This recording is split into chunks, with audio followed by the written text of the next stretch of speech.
Kung bago ka lang sa channel na to at isa kang true-blooded Aldab Nation na nagmamahal po kila Maine Mendoza at Alden Richards, tama po ang channel na pinuntahan mo, kaya consider na kitang bagong subscriber.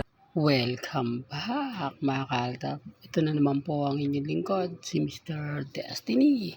At magbibigay tayo ng pinakamagandang update po ngayon sa social media. Ito yung pinaka-latest mga kaaldab na kaganapan nga po kina Maine Polcarson at Richard Polcarson. Sa ngayon, kampante lang naman po tayo. Di po ba, maging relax lang po kayo, maging updated lang po sa mga kumakalat ngayon sa Instagram, sa Twitter, sa Facebook. Hayaan nyo lang po yan kasi alam naman po natin na hindi naman po sila magtatagumpay. Napakarami po kasi ngayong komento na binabato po sa akin na medyo hindi nga po talaga kaaya-aya at syempre hindi nga po talaga pumapabor para po sa Aldab. Pero okay lang yun po yan kasi alam naman po natin na darating din po yung point, tayo din naman po yung panalo. Darating din po yung point na kumbaga Aldab pa rin po ang malakas. Diba? Kaya nga po sila gigil na gigil. Kaya nga po sila inis na inis dahil nga po sa mga kumbaga binibigay nating mga pahayag. Diba? Na-guilty sila. Di po ba? Kung hindi po sila affected. Kung sinasabi nilang, hindi, normal lang yan. Huwag nyo lang pakinggan si Mr. Destiny. Bakit parang galit na galit sila? At bakit kumbaga sila yung gigil na gigil, sila yung inis na inis. Hindi po ba? Pansin nyo po ba bawat update natin, binabantayan tayo? Pansin nyo po ba bawat post ni Mr. Destiny, mga ganap ni Mr. Destiny, may pangontra lagi sila. Ito yung pinapaliwanag ko na siguro naman po nararamdaman po din ninyo na kapag ako nagbibigay ng mga pahayag, marami po silang kumbaga komento.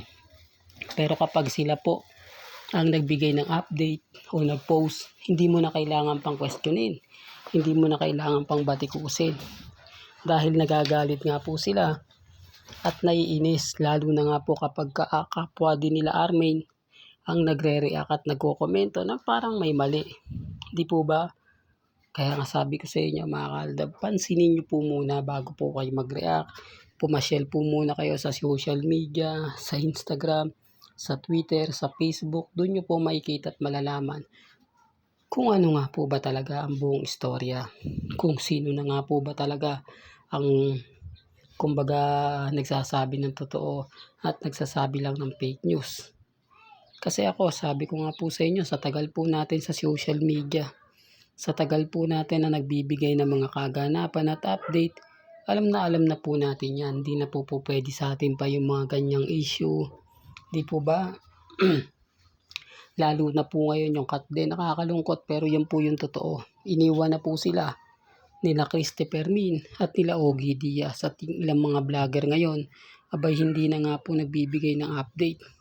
Hindi na nga po gaano sila pinapansin sa social media.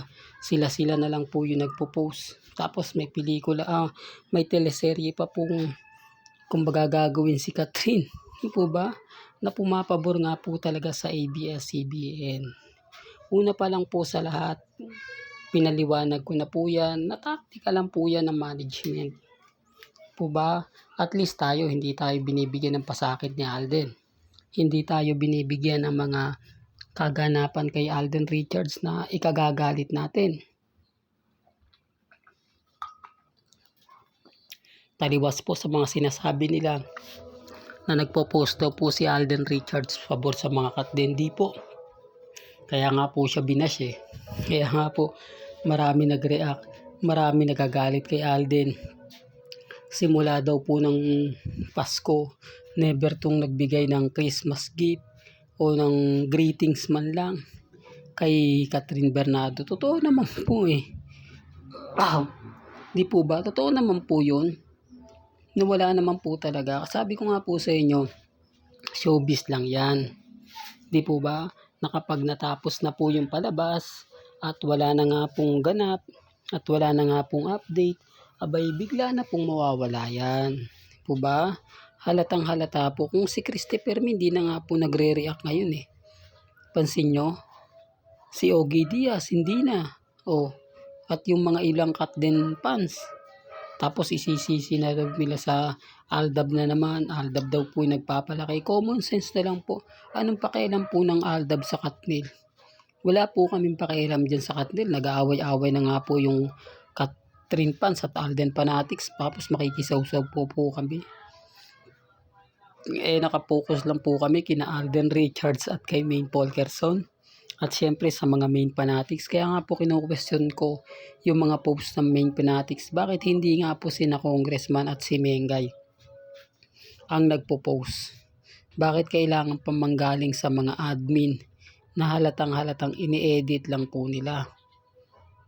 Kaya nga, ito nga po yung pinapaliwanag ko na iba naman po talaga ngayon ang sinasabi at sa mga nababasa ninyo. Kaya nga sabi ko, tignan nyo po yung ng mga komento na halatang ini-edit lang po nila.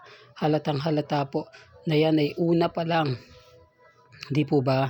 Wala pang award na nakukuha yung mga post nila. Pero gaya na sinabi ko, magiging bitter lang po talaga tayo sa mga Armain at sa mga Maine Fanatics kapag ako'y nagbibigay ng update.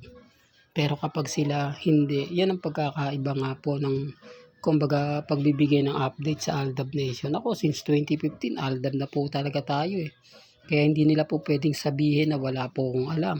Hindi nila pwedeng sabihin ni mga kakilala po natin at malalapit sa pamilya Mendoza ay wala na. Nag-aantay lang po yan. Kumbaga silent Aldab lang po sila ngayon. Hindi po sila pwedeng makisawsaw, makipagbangayan kasi alam nila na babatikusin lang po sila eh. Alam nila na masasakit at maanghang lang po yung ibibigay sa kanila. Pero pag dumating naman po yung point na umamin na po at dumating yung point na tapos na po yung sarsuela, tayo naman po yung magkikita-kita sa finals eh. Kaya nga sabi ni Mengay, di po ba? Magkikita-kita tayo hanggang sa dulo, hanggang sa finish line. Kaya etong taon na to, pabor na po pa rin po sa atin. Dahil akala nga po ng iba, pagwawakas na nga po raw ng Aldab dahil nga po sakat din. Pero lahat po yun, nagkamali sila. Lahat po ng mga naging komento nila at pahayag ay hindi po totoo. Aldab pa rin po ang malakas hanggang sa uli. Patunay lang po, mga Aldab, na hindi po tayo natitinag at hindi po tayo natatalo. Sila lang po yung talo. Hanggang dito na lang po yung ating latest updates. Kaya kung gusto nyo pa po ng pinaka-latest at sariwang update, abay lagi lang po kayong tututok dito po sa channel ni Mr. Destiny para updated kayo sa mga bago at sa mga latest po na i-upload po natin maya-maya lang. Hanggang sa muli, salamat po sa panonood at pakikinig.